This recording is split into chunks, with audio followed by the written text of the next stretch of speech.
ఓం నమః పార్వతీపతయే హర హర మహాదేవ శంభో శంకర. సింహం పడిపోయింది. సింహపు పిల్ల సంభాజీ మహారాజు గారు కుట్రకు బలయ్యారు. మరి అక్కడితో హైందవ సామ్రాజ్యం పతనమైపోయినట్టేనా? ఇది ప్రశ్న. కాదు, పతనం కాదు, కాలేదు, కాబోదు అని గర్జించింది సంభాజీ మహారాజు గారి భార్య యశోబాయి. ఏం జరిగింది? సంభాజీ మహారాజు గారి మరణం తర్వాత ఏం జరిగింది? చాలా చాలా ఆసక్తికరమైన విశేషాలు మనం ఈ వీడియోలో మాట్లాడుకోబోతున్నాం. ఔరంగజేబ్ మీద, మొఘలుల మీద మరాఠాలు ప్రతీకారం ఎలా తీర్చుకున్నారు, ఏం చేశారు, అవన్నీ గనక తలుచుకుంటే ఒక్కసారిగా ఆశ్చర్యం కలగక మానదు. అంతేకాదు, ప్రతి భారతీయుడి గుండె ఎగసి పడుతుంది, రోమాలు నిక్కబొడుచుకునే ఎన్నెన్నో సంఘటనలు సంభాజీ మహారాజు గారి మరణం తర్వాత జరిగాయి. సంభాజీ మహారాజు గారి మరణం మరాఠాల పతనానికి కారణం కాలేదు సరికదా. అందుకు బదులుగా మరాఠాల గుండెల్లో సరికొత్త తిరుగుబాటు కోసం కొత్త శక్తి పుట్టుకొచ్చింది. మొఘలుల మీద గెరిల్లా యుద్ధాలు తీవ్రతరం చేసి మొఘలు సామ్రాజ్యాన్ని క్షీణింపజేసి పతనమైపోయేలా చేసేంత వరకు మరాఠీలెవరూ నిద్రపోలేదు. అంతేకాదు, మొఘలుల తర్వాత మరాఠీలే భారతదేశాన్ని పాలించిన సరికొత్త శక్తిగా ఎదిగారు. 1689లో ఛత్రపతి సంభాజీ మహారాజును ఔరంగజేబ్ అత్యంత దుర్మార్గంగా, అత్యంత పాశవికంగా ఎన్నెన్నో చిత్రహింసలకు గురిచేసి పొట్టన పెట్టుకున్న తర్వాత మరాఠీలు మొఘలుల మీద అత్యంత భయంకరంగా ప్రతీకారం తీర్చుకున్నారు. సంభాజీ మహారాజు గారి మరణం మరాఠీలకు ఒక షాక్ లాగా తగిలినప్పటికీ అంతకంటే 100 రెట్లు 1000 రెట్ల షాక్ను ఉగ్ర రూపంలో కలిపి మొఘలులకు ఇచ్చారు. అన్నట్టు ఛత్రపతి సంభాజీ మహారాజు గారు బలిదానం చేసిన తర్వాత యశోబాయి, అంటే ఆయన సతీమణి యశోబాయి, ఒక సమావేశాన్ని నిర్వహించారు. ఆమె ఆ రోజు ఇచ్చిన ఉపన్యాసం ఇప్పటికీ భారతీయ హిందూ చరిత్రలో సువర్ణాక్షరాలతో లిఖించవచ్చు. అన్నట్టు మరిన్ని విశేషాలు మనం ఇక్కడ తెలుసుకోబోయే ముందు ఒక చిన్న విన్నపం. మా ఛానల్ నచ్చితే సబ్స్క్రైబ్ అవ్వండి, వీడియో నచ్చితే ఒక లైక్, నచ్చకపోతే డిస్లైక్. మీ అభిప్రాయాలు కామెంట్ సెక్షన్లో రాసి మాతో పంచుకోండి. ఎవరెవరైతే కామెంట్ సెక్షన్లో మీ అభిప్రాయాలు రాస్తూ ఉన్నారో వాళ్ళందరి మీద ఆ పార్వతీ పరమేశ్వరుల అనుగ్రహం సంపూర్ణంగా ఉండాలి అని మనస్ఫూర్తిగా కోరుకుంటూ, ఇతిహాసం అని మాకు ఇంకో ఛానల్ ఉంది. ఆ ఛానల్ లింక్ ఈ వీడియో కింద ఇస్తూ ఉన్నాం డిస్క్రిప్షన్లో. అలాగే పిన్ చేసి పెట్టిన మొట్టమొదటి కామెంట్లో కూడా ఉంటుంది. ఆ ఛానల్కు సబ్స్క్రైబ్ అవ్వండి. నల్లమల్ల అడవులకు సంబంధించిన కొన్ని ఆసక్తికరమైన విశేషాలు, శ్రీశైలం పాదయాత్రకు సంబంధించిన విషయాలు చాలా ఆసక్తికరమైనవి ఆ వీడియోలో రాబోతూ ఉన్నాయి. ఇతిహాసం ఛానల్లో రాబోయే తర్వాతి వీడియో అదే అన్నమాట. ఖచ్చితంగా ఆ వీడియో చూడండి. ఇతిహాసం ఛానల్లో ఇంకా చాలా ఆసక్తికరమైన వీడియోస్ కూడా పాతవి ఉన్నాయి, అవన్నీ చూడడం మర్చిపోకండి.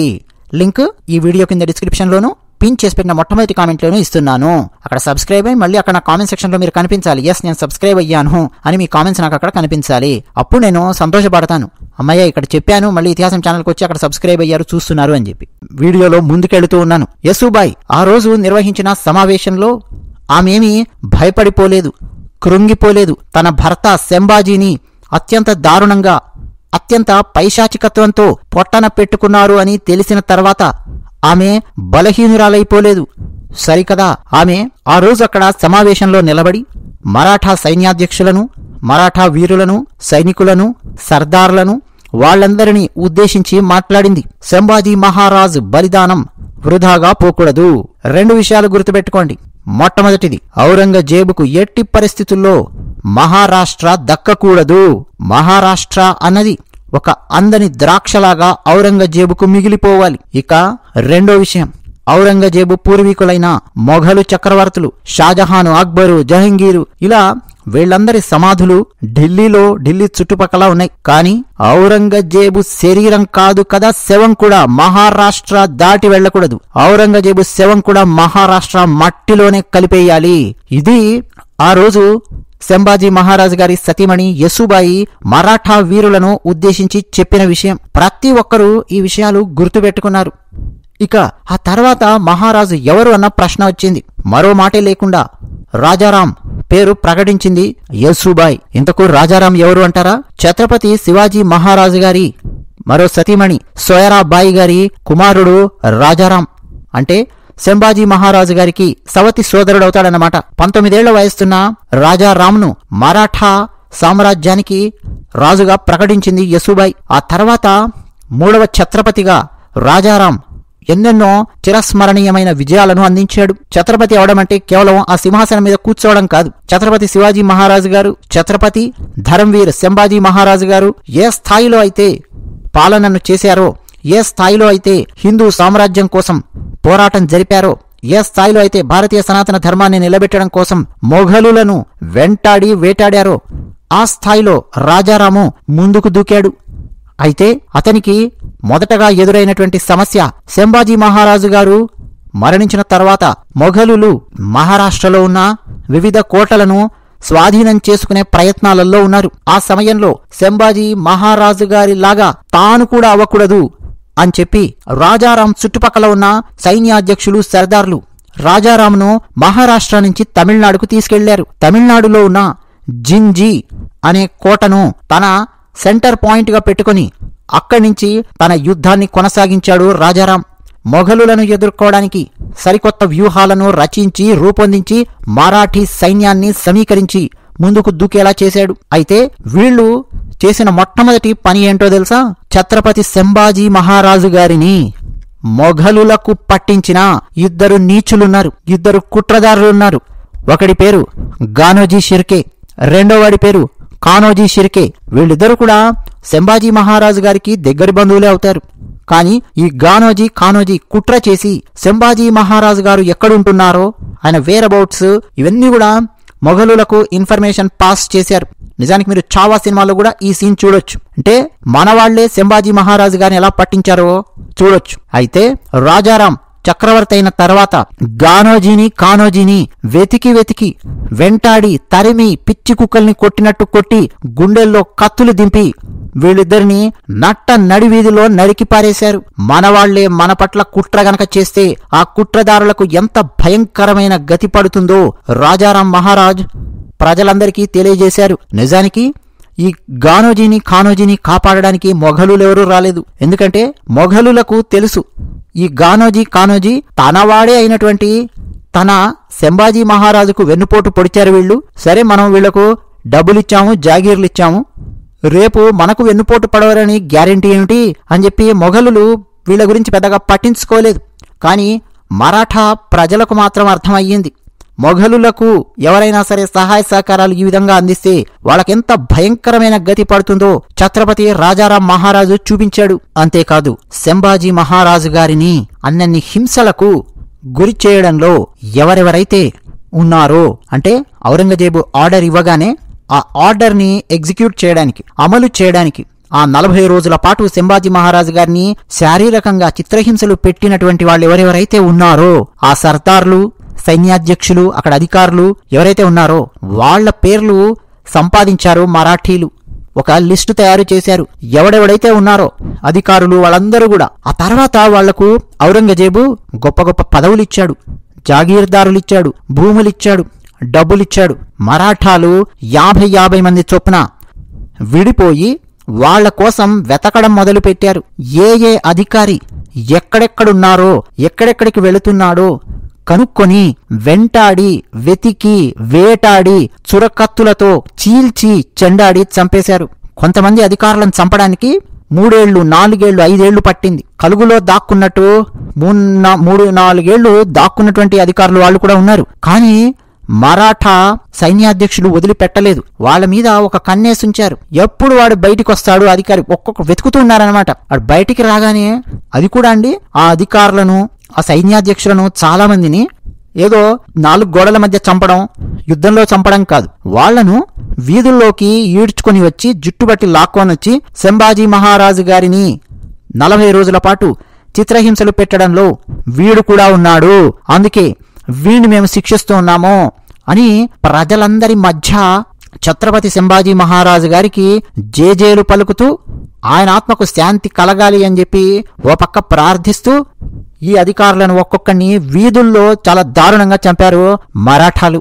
ఒక్కొక్కడి చావు వార్త ఔరంగజేబుకు చేరుతోంది. తనను ఎప్పుడు, ఎక్కడి నుంచి, ఎవరు ఎలా వచ్చి చంపుతారో తెలియక గజగజ వణుకుతూ ఒక్కరోజు కూడా ఆ తర్వాత ఔరంగజేబు నిద్ర పోలేదు అని చాలా మంది చరిత్రకారులు రాశారు. ఎందుకంటే మరాఠాలకు దొరికాడంటే మాత్రం ఔరంగజేబు సంభాజీ మహారాజు గారిని వీడు ఎంత హింసించాడో అంతకు 100 రెట్ల హింస వీడు అనుభవించేంత వరకు వదిలిపెట్టరు. అందుకని తన సెక్యూరిటీని విపరీతంగా పెంచుకున్నాడు. మామూలుగా 3 సర్కిల్స్ 4 సర్కిల్స్ లెవెల్స్ లో ఉన్నటువంటి సెక్యూరిటీని దాదాపు 10 నుంచి 15 సర్కిల్స్ వరకు సెక్యూరిటీని పెంచుకున్నాడు. అంటే తాను ఎక్కడికి వెళ్లాలన్నా తన చుట్టూ అంత పెద్ద పెద్ద సర్కిల్స్ లాగా సెక్యూరిటీ అనేది ఉండేది. ఎందుకంటే భయం, అసలు చాలా చోట్లకు వెళ్లడమే మానేశాడు. బయట తిరగడం మొదలెట్టాడంటే అంతకుముందులాగా ఎక్కడ ఎవరొచ్చి ఏ మరాఠీ వీరుడొచ్చి ఏం చేస్తాడో ఎత్తుకుపోతాడో తెలియదు, గజగజ వణుకుడు.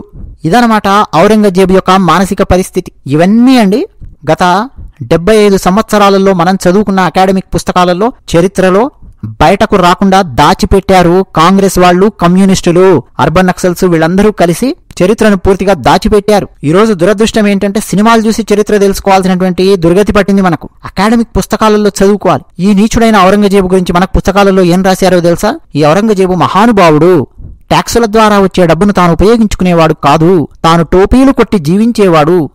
టోపీలు కుట్టి ఆ టోపీలను అమ్మి దాని ద్వారా వచ్చిన డబ్బుతో తాను దాన ధర్మాలు చేసేవాడు. టోపీలు కుట్టగా వచ్చిన డబ్బుతోనే తాను భోజనం చేసేవాడు రేంజ్ లో మనకు సోషల్ బుక్స్ లో ప్రొజెక్షన్ ఇచ్చారండి.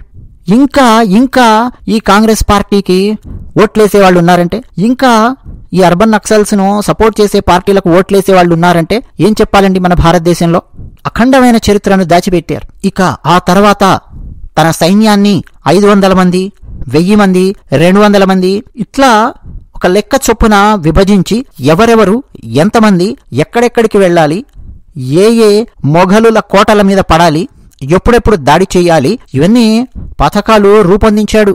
గెరిల్లా యుద్ధం తీవ్రతరం దాల్చింది. అయితే సంతోజీ ఘోర్పడే, ధనాజీ జాదవ్ ఈ ఇద్దరు మరాఠా యోధులు రాజారాం గారి సైన్యాధ్యక్షులుగా ఉన్నారు. చాలా చాలా కీలకమైనటువంటి యుద్ధాలు చేశారు సంతోజీ, ధనాజీ. వీళ్ళిద్దరి పేర్లు అండి చరిత్రలో సువర్ణాక్షరాలతో లెక్కించాల్సినటువంటి పేర్లు. సంభాజీ మహారాజు గారి దగ్గర వీళ్ళు ఉండేవాళ్ళు. నిజానికి మీరు చావా సినిమాలో కూడా చూడొచ్చండి. వీళ్ళిద్దరిని తప్పిస్తారు, అంటే వీళ్లను కూడా పట్టుకునేటటువంటి సిచ్యువేషన్ రాకుండా నెక్స్ట్ పోరాటాన్ని కొనసాగించడం కోసం వీళ్ళిద్దరిని చాలా జాగ్రత్తగా తప్పించడం మనం గమనించవచ్చు. సినిమాలో చూపిస్తారు ఒక సీన్ లో. కానీ నిజ జీవితంలో అండి ఆ తర్వాత వీళ్లు చేసినటువంటి యుద్ధాలకు ఔరంగజేబు సైన్యము కకావికలైపోయింది. మొట్టమొదటగా మొఘలు సైన్యానికి ఎక్కడెక్కడి నుంచి ఆహార పదార్థాలు వస్తున్నాయి, ఎక్కడెక్కడి నుంచి వాళ్లకు ఆయుధాలు అందుతూ ఉన్నాయి, ఆ సమాచారాన్ని మొత్తం సేకరించి పెట్టుకుని ఆ సరఫరా మార్గాలన్నింటినీ నాశనం చేసి మొఘలులకు ఏ రకమైన సహాయమో అందకుండా చేశారు. ఆ తర్వాత ఆకస్మిక దాడులతో మొఘలులకు బెంబేలెత్తించడం మొదలుపెట్టారు.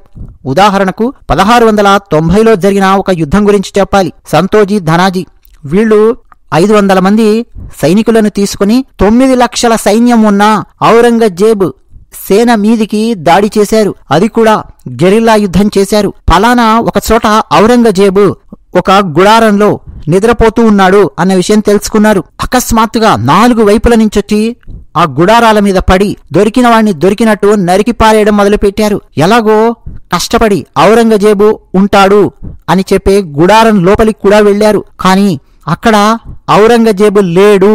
అంటే ఎవరో ఔరంగజేబుకు సమాచారాన్ని అందించారు. వీళ్ళు ఇక్కడికి వచ్చేస్తున్నారు, నువ్వు ఇక్కడి నుంచి వెళ్ళిపో, ఇక్కడ గనక ఉన్నావంటే ఖచ్చితంగా వీళ్ళని చంపేస్తారు అన్న సమాచారాన్ని అందుకొని ఔరంగజేబు అక్కడి నుంచి వేరే దగ్గరికి ముందే వెళ్ళిపోయాడు. కానీ అక్కడ ఉన్న ఔరంగజేబు యొక్క వ్యక్తిగతమైనటువంటి దళం అతని అంగరక్షకులను చాలా మందిని అక్కడ ఊచకోత కోశారు. అయితే మరోపక్క మరాఠాలకు ఒక దెబ్బ కూడా తగిలింది. సూర్యాజీ పిసల్ అనే వ్యక్తి చేసినటువంటి ద్రోహానికి రాయ్గఢ్ కోట మరాఠాల చేతుల్లో నుంచి అప్పటికే వెళ్లిపోయింది. సంభాజీ మహారాజు గారి యొక్క భార్య యశుబాయి అలాగే వారి కుమారుడు షాహు వీళ్ళిద్దరిని పట్టుకొని బంధించారు. సంవత్సరాల తరబడి యశుబాయి, షాహు వీళ్ళిద్దరూ కూడా మొఘలుల యొక్క బంధీలుగా రాయ్గఢ్ కోటలోనే ఉండిపోయారు. అయితే 1693లో సతారా దగ్గర మొఘలులు ఒక శిబిరం ఏర్పాటు చేసుకుంటే ఆ శిబిరం మీదికి 250 మంది మరాఠా సైనికులు వచ్చి పడ్డారు. ఈ మరాఠా సైనికులను నడిపించింది కూడా సంతోజీ, ధనాజీ. ఒకేసారి కొన్ని వేల బాణాలు దూసుకొని వస్తూ మొఘలుల గుండెల్లో కూర్చుకొని వాళ్ళ ప్రాణాలు తీశాయి. మొఘలు సైన్యానికి కలిగినటువంటి భారీ నష్టం ఆ రోజు అంతా ఇంతా కాదు. ఒక ప్లాన్ ప్రకారం పకడ్బందీగా దాడి చేసి సతారా దగ్గరున్న మొఘలు శిబిరంలో ఒక్కడంటే ఒక్కడు కూడా పారిపోలేని పరిస్థితి కూడా లేదు. ఆ స్థాయిలో కొన్ని వేల మంది మొఘలులను ఊచకోత కోశారు మరాఠా యోధులు. మొఘలులకు అత్యంత సన్నిహితుడు, అత్యంత శక్తివంతంగా సైన్యాన్ని నడిపించే బీజాపూర్ సుల్తాన్ ఉన్నాడు. అతని పేరు ఖాసిం ఖాన్. 1691లో సంతోజీ ధనాజీ రాజారాం వేసినటువంటి వ్యూహం ప్రకారం వెళ్లి ఖాసిం ఖాన్ సైన్యం మీద దాడి చేసి ఆ సైన్యాన్ని ఊచకోత కోయడమే కాకుండా ఖాసిం ఖాన్ తల నరికి పారేశారు. ఇది మొఘలులకు చాలా పెద్ద దెబ్బలాగా తగిలింది. ఆ తర్వాత మొఘలు సైన్యంలో హిమ్మత్ ఖాన్ అని చెప్పి చాలా పెద్ద సైన్యాధ్యక్షుడున్నాడు. చాలా యుద్ధాలలో మొఘలులకు ఎనలేని విజయాలు సంపాదించి పెట్టినటువంటి వాడు హిమ్మత్ ఖాన్. ఆ హిమ్మత్ ఖాన్ను వెంటాడి వీధుల వెంట పరిగెత్తించి 1696 సంవత్సరంలో అతని గుండెల్లో కత్తులు దింపారు.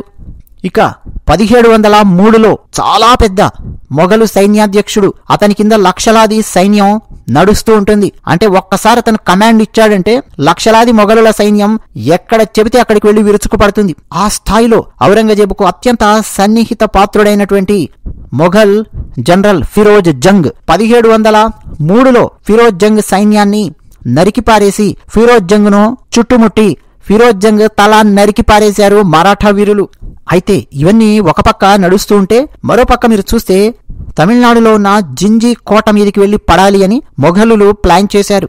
ఎందుకంటే ఛత్రపతి రాజారాం అక్కడి నుంచే తన సైన్యాన్ని నడిపిస్తూ ఉన్నాడు, వ్యూహాలు నడిపిస్తూ ఉన్నాడు. అసలు రాజారాంకు ఉండడానికి నిలువ నీడ లేకుండా చేస్తే, అతనికి ఒక కోట లేకుండా చేస్తే మరాఠా సైన్యాన్ని, మరాఠా యోధులను చాలా సులభంగా మట్టుపెట్టొచ్చు అని మొఘలులు ప్లాన్ చేసుకుని తమకున్న సర్వశక్తులు వడ్డి 1698లో జింజీ కోటను చేజిక్కించుకున్నారు. అయితే మొఘలులు వచ్చి ఆ కోటను స్వాధీనం చేసుకోవడం కంటే ముందే రాజారాము అక్కడి నుంచి సొరంగ మార్గాలు, సీక్రెట్ డోర్స్ ఎన్నో పెట్టుకునేవాళ్ళండి మరాఠా వీరులు. అలా సొరంగ మార్గాల గుండా, సీక్రెట్ డోర్స్ గుండా, అరణ్యాల గుండా తమిళనాడులోని జింజీ కోటను వదిలేసి తిరిగి మహారాష్ట్రకు వచ్చి చేరి అక్కడి నుంచి పోరాటాన్ని కొనసాగించాడు ఛత్రపతి రాజారాం మహారాజ్. అంటే ఒక పక్క మరాఠా సేనను బలోపేతం చేస్తూ మరోపక్క మొఘలు సైన్యానికి పక్కలో బల్లెంలాగా ఉన్నాడు.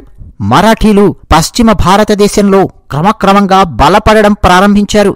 మరాఠాలు ఖాందేశ్ నుంచి దక్షిణ తీరం వరకు, గుజరాత్ వరకు, బగ్లాన్, గోండ్వానా, అలాగే కర్ణాటక మీదుగా అత్యంత విస్తారమైన భూభాగాల్లో విస్తరించి మొఘలు కోటలను విధ్వంసం చేస్తూ, మొఘలు సైన్యాలను ఊచకోత కోస్తూ, మొఘలు సంపదలను, మొఘలుల దగ్గరున్న సామాగ్రిని, ఆయుధాలను స్వాధీనం చేసుకుంటూ మొఘలులను చీల్చిపారేస్తూ మరాఠా సామ్రాజ్యాన్ని క్రమక్రమంగా విస్తరించడం మొదలుపెట్టారు.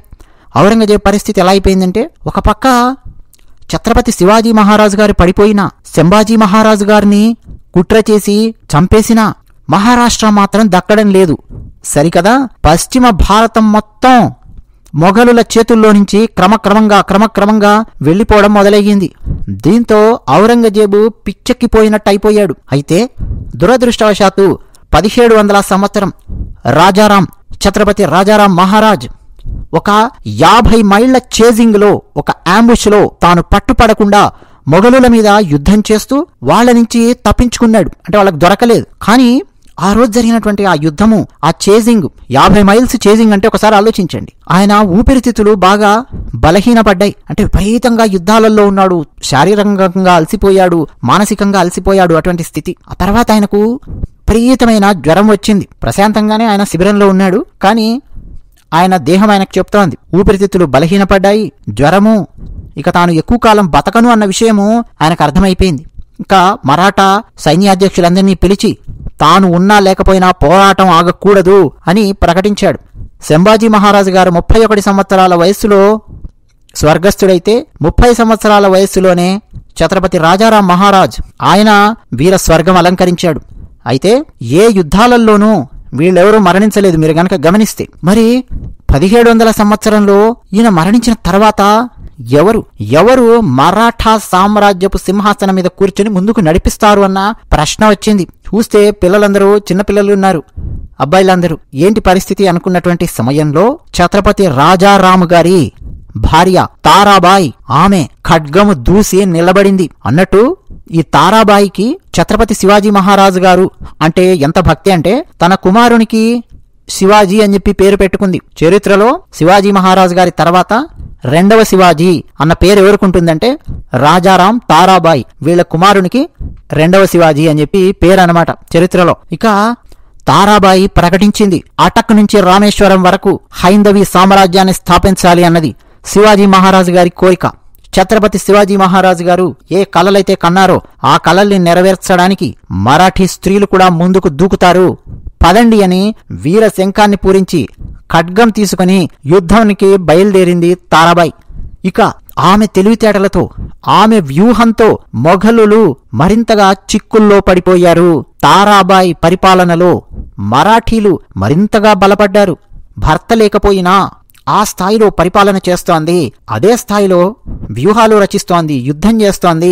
ఇది కదా హిందూ స్త్రీ అంటే, ఇది కదా హిందూ స్త్రీ ఒక మహారాణిగా ఉంటే జరిగేది అని వేణోళ్ళ ఆమెను కొనియాడారు. ఔరంగజేబు సేనలను తునాతునకలు చేయడానికి కోసం కావాల్సిన యుద్ధ బాధ్యతలను పూర్తిగా తానే తీసుకుంది. తానే సర్వం సహా సైన్యాధ్యక్షురాలై మరాఠా సైన్యాన్ని ముందుకు నడిపించింది. గెరిల్లా దాడులు చేయిస్తూనే తాను సొంతంగా యుద్ధంలోకి దిగింది. ముఖ్యంగా తారాబాయి గుర్రం ఎక్కి యుద్ధం చేయడంలో అంటే అశ్విక దళంలో చిన్నప్పటి నుంచే నైపుణ్యం కలిగి ఉంది. ఆ నైపుణ్యాన్ని ఉపయోగించుకొని యుద్ధ సమయంలో ఎన్నెన్నో వ్యూహాత్మకమైన దాడులు చేసింది. ఆమె వ్యక్తిగతంగా రంగంలోకి దిగిన ప్రతి యుద్ధంలో ఏ ఒక్క మొఘలు సైనికుడు బతికి బట్టకట్టలేదు. ఇలా ఒకరి వెంట ఒకరు మొఘలు సామ్రాజ్యాన్ని పతనం చేయడానికి చేస్తున్నటువంటి యుద్ధాల దెబ్బకు కకావికలైపోయాడు ఔరంగజేబు. సంభాజీ మహారాజు గారి వీర మరణం తర్వాత ఔరంగజేబు ఏనాడు కంటి నిండా కునుకు తీయలేదు, మనశ్శాంతిగా లేడు, నిద్ర లేదు. ఓ పక్క మహారాష్ట్ర దక్కడం లేదు సరికదా. ఈ మరాఠాలు సంభాజీ మహారాజు గారి మరణం తర్వాత పశ్చిమ భారతాన్ని మొత్తం ఆక్రమించుకుంటూ వెళ్లిపోతూ ఉన్నారు. ఒక్కొక్క కోట చేయిజారిపోతోంది. మరాఠాలు ఇచ్చిన స్ఫూర్తితో భారతదేశంలోని మరికొన్ని చోట్ల ఛత్రపతి శివాజీ మహారాజు గారికి, సంభాజీ మహారాజు గారికి, రాజారాం మహారాజు గారికి, తారాబాయి మహారాణికి జేజేలు చెబుతూ ఆయా ఊళ్లలో ఆయా ప్రాంతాలలో ఉన్న ప్రజలు నడుం బిగించి మొఘలుల మీద యుద్ధానికి తెగబడుతూ ఉన్నారు. ఇక ఔరంగజేబుకు నిద్రలేని రాత్రులు మిగిలాయి, మనశ్శాంతి లేదు. కృంగి కృషించి నిద్రలేక తిండి లేక 1707 సంవత్సరంలో మంచంలో పడి తీసుకుని మరణించాడు. అంటే ఔరంగజేబు సంభాజీ మహారాజు గారి మరణం తర్వాత చూసుకుంటే పూర్తిగా పతనాన్ని చూశాడు. మరాఠాలను ఓడించడానికి తన సర్వశక్తులు ఒడ్డి అవన్నీ వ్యర్థమైపోయి 1526లో బాబర్ మొదటి పానిపట్ యుద్ధంలో గెలిచి మొఘలు సామ్రాజ్యాన్ని స్థాపించాడే, ఆ రోజు నుంచి అప్రతిహతంగా ముందుకు దూసుకెళ్తున్నటువంటి మొఘలు సామ్రాజ్యానికి దెబ్బ మీద దెబ్బ వాటంగా పడుతూ ఇక చిట్ట చివరి మొఘలు సామ్రాజ్య చక్రవర్తిగా ఔరంగజేబు ఏమీ చేయలేక కృంగి కృషిస్తూ మహారాష్ట్రలోనే మరణించాడు. మరోపక్క మరాఠాలు భారతదేశపు అత్యంత శక్తివంతమైన శక్తిగా ఎదిగి మొఘలు సామ్రాజ్య పతనానికి కారణమయ్యారు. అన్నట్టు యశుబాయి మహారాణి చెప్పినట్టు ఔరంగజేబ్ శవం కూడా మహారాష్ట్రను దాటలేదు. మహారాష్ట్ర మట్టిలోనే ఔరంగజేబు శవాన్ని పూడ్చిపెట్టారు. ఢిల్లీకి ఆ శవాన్ని వెళ్లనివ్వలేదు. ఇక చివరగా మనం చెప్పుకోవాల్సింది ఏంటంటే, సంభాజీ మహారాజు గారి మరణం తర్వాత మరాఠీలు తల వంచలేదు సరికదా. మొఘలుల మీద భీకరమైన ప్రతీకార దాడులకు దిగారు. గెరిల్లా వ్యూహాలు, బలమైన నాయకత్వం, పట్టుదల, వీటన్నింటితో మరాఠీలు అఖండమై వెలుగుతుంది అని చెప్పుకునే మొఘలు సామ్రాజ్యాన్ని చీల్చి చెండాడి చావుదెబ్బ కొట్టారు. అంటే ఈ మరాఠా వీరుల పోరాటం వల్ల మొఘలు సామ్రాజ్యం క్షీణించి నశించి అంతరించిపోయింది. అయితే ఒక్క ప్రశ్న, సంభాజీ మహారాజు గారిని అలా చిత్రహింసలు పెట్టి ఔరంగజేబు చంపకపోయి ఉంటే మొఘలు సామ్రాజ్యం అంతమయ్యేదా కాదా? ఇది ప్రశ్న. దీనికి నేను సమాధానం ఎలా ఇస్తానంటే, జలుబు మందేస్తే తగ్గుతుందా మందేయకపోతే తగ్గుతుందా అని అడిగితే మన పెద్దలు చెప్తారు, ఒకసారి జలుబు వచ్చిందనుకో మందేస్తే 7 రోజుల్లో తగ్గుతుంది, మందు వెయ్యకపోతే వారం రోజుల్లో తగ్గుతుంది అని చమత్కారంగా మన పెద్దలు చెప్పేవాళ్ళు. అంటే దాని అర్థం ఏంటి? ఔరంగజేబు సంభాజీ మహారాజు గారిని ఈ స్థాయిలో చిత్రహింసలు పెట్టకపోయి ఉంటే, అంటే ఒకవేళ సంభాజీ మహారాజు గారు గనక ఔరంగజేబుకు దొరక్కపోయి ఉంటే సంభాజీ మహారాజు గారే ఔరంగజేబు సామ్రాజ్యం యొక్క కథ ముగించి పారేసి ఉండేవారు. ఓకే, సరే, అది జరగలేదు కదా. కుట్రతో బంధించి తీసుకెళ్లారు కదా సంభాజీ మహారాజు గారిని, చిత్రహింసలు పెట్టారు కదా. ఆ దెబ్బకు మరాఠీలు గుండె బలహీనమైపోయి, వామ్మో సంభాజీ మహారాజు గారిని ఆ స్థాయిలో వీడు హింసిస్తే మాలాంటి వాళ్లను ఇక ఏ స్థాయిలో హింసిస్తాడు అని చెప్పి భయపడకుండా నిజానికి అలా హింసించాడండి. మొఘలులు మతం మార్చడానికి అన్ని భయంకరమైన హింసలు పెట్టారు భారతదేశంలో. దశాబ్దాలుగా పెడుతూ వస్తున్నారు అప్పటికే.